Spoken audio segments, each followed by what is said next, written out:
2025년 5월 17일 토요일 아침을 여는 생명의 큐티 시간입니다. 오늘 말씀은 민수기 23장 27절에서 24장 9절의 말씀으로 언약 백성의 승리와 복된 미래라는 제목으로 함께 말씀을 나누도록 하겠습니다. 자, 오늘 말씀 들어가기 앞서서 어제 말씀 보겠습니다. 발람이 와서 제단을 쌓고 제사를 올립니다. 제사를 2번을 올렸죠. 어저께가 2번째 제사였어요. 첫 번째 제사에서 실패한 발락이 이스라엘의 끝만 보이는 비스가 꼭대기로 발람을 데리고 가죠. 이게 장소 탓이다, 이렇게 생각했던 것 같아요. 그래서 그곳에서도 7제단을 쌓고 번제를 드립니다. 하나님이 주신 말씀대로 발람이 다시 이스라엘을 축복하자 발락이 당신은 저주도 하지 말고 축복도 하지 말라. 왜? 축복만 하니까. 그러자 발람은 하나님이 말씀하신 그대로 하지 않을 수 없다고 말을 하였죠. 여기까지가 이제 2번째 제사 이야기였습니다. 오늘은 이제 3번째 이야기가 되는데 오늘 말씀 들어가겠습니다. 발락이 발람에게 또 이르되 오라, 내가 너를 다른 곳으로 인도하리니 내가 거기서 나를 위하여 그들을 저주하기를 하나님이 혹시 기뻐하시리라. 또 발락은 장소 탓이다라고 생각을 하는 거예요. 이 장소를 옮기는 이 내용을 보면 우리도 우리 이 토속 신학 가운데 자리 얘기하는 경우 많잖아요. 여기가 자리가 좋다, 자리가 나쁘다, 그러니까 터가 좋다, 터가 나쁘다, 뭐 이런 얘기 많이 하잖아요. 이 귀신들은 그렇게 생각을 하는 것 같고, 이 무속 신앙을 가진 사람들은 그런 생각을 좀 갖고 있는 것 같습니다. 자, 그래서 오늘 이 말씀을 보면서 우리나라에서도 이 자리 탓을 하는 이유가 이런 거구나라는 생각을 해보게 되죠. 어쨌든 자리 탓이라고 생각하고 자리를 옮겨요. 어디로 옮기느냐? 발락이 발람을 인도하여 광야가 내려다 보이는 부올산 꼭대기까지 데리고 갑니다. 부올산 꼭대기는 어떤 곳이냐? 이 모압 광야가 전체가 다 보이는 그런 장소예요. 그러니까 다른 지금까지 했던 것보다 좀 장소가 높았고 뭔가 전망대로서의 역할을 하는 이제 그런 곳이었던 것 같아요. 자, 그리고 거기에 가서 발람이 발락에게 이렇게 얘기합니다. 나를 위하여 여기 7제단을 쌓고 거기 숫송아지 7마리와 숫양 7마리를 준비하소서. 자, 똑같이 제단을 쌓으라고 이야기를 하죠. 그리고 발락이 발람의 말대로 행하여 각 제단의 숫송아지와 숫양을 드리니라. 자, 그리고 이제 24장으로 넘어갑니다. 자, 이제 제사할 준비가 되었어요. 발람은 지금까지 2번의 경험을 통해서 이 이스라엘이 보통 나라가 아니다라는 것을 깨달았죠. 자, 발람이 자기가 이스라엘을 축복하는 것을 여호와께서 선히 여기심을 보고 전과 같이 점수를 쓰지 아니하고 그의 낯을 향하여 광야로 향하여 이제 얼굴을 광야를 향했어요. 어떤 주술 행위를 하지 않았다는 것이죠.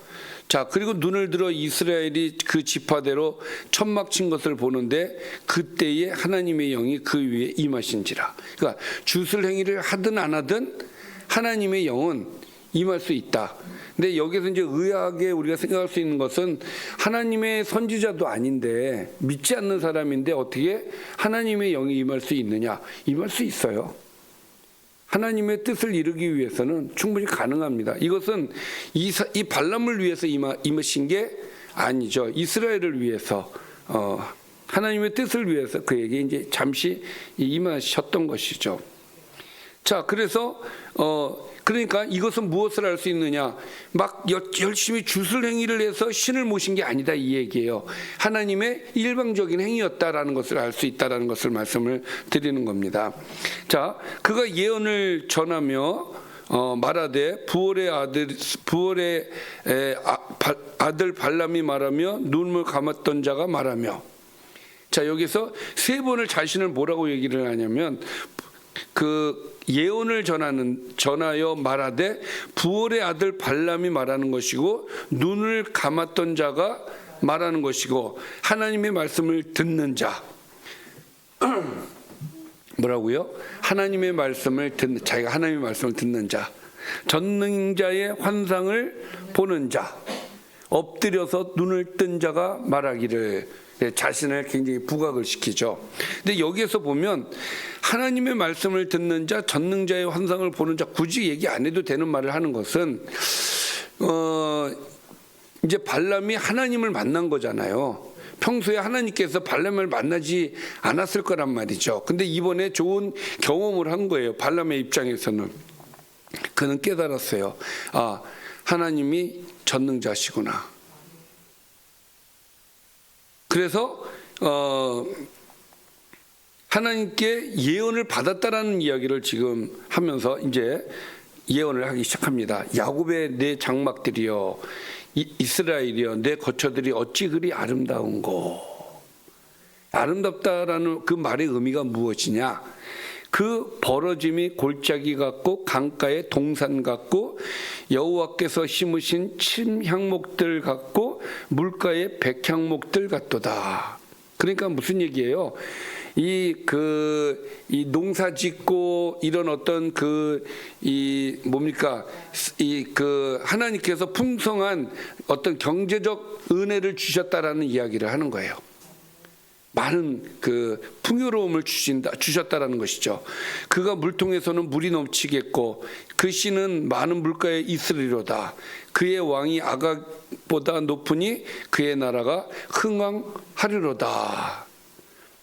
자, 그래서 5절부터 7절까지의 말씀은 하나님께서 이 나라를 굉장히 풍성하게 해주신다라는 이야기를 하는 거예요. 아예 축복을 하는 거죠, 여기서.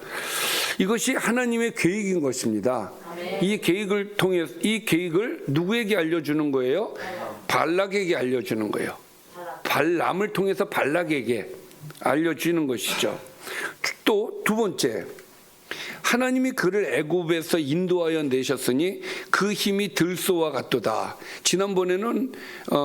지난번에도 들소 같다고 얘기를 했죠. 사자 같다고 얘기했죠. 오늘도 똑같은 얘기를 합니다.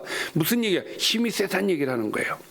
그의 적국을 삼키고 그들의 뼈를 꺾으며 화살로 쏘아 꿰뚫리로다.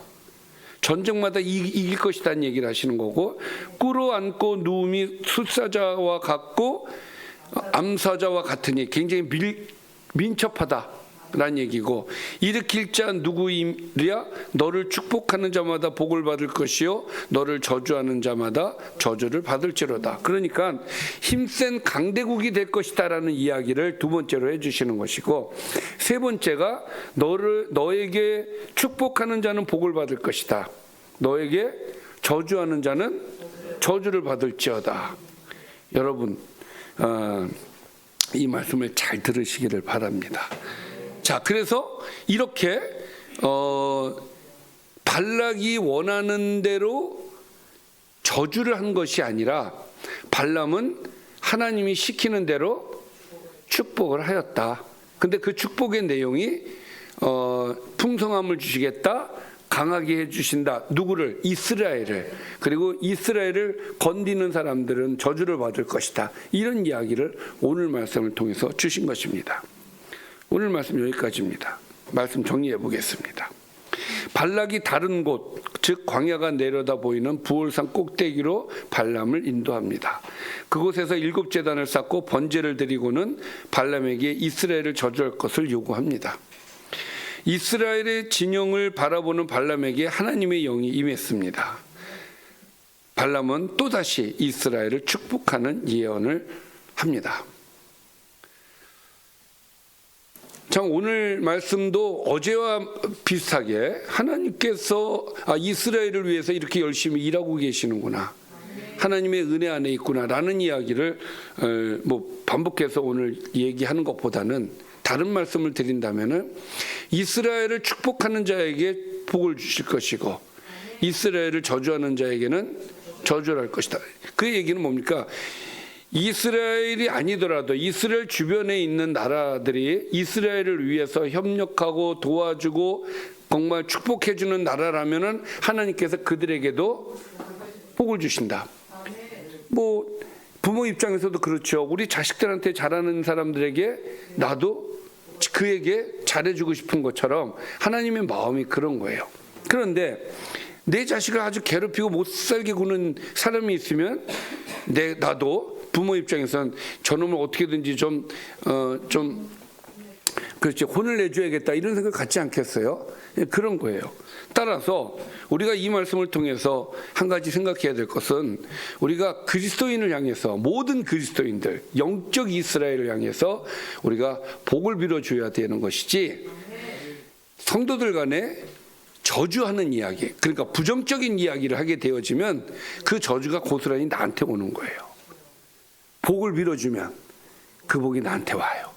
예. 그러니까 우리는 복을 빌어주는 사람이 되어야 되지 손가락질하는 사람이 되어서는 안 된다라는 말씀을 여러분들에게 드립니다.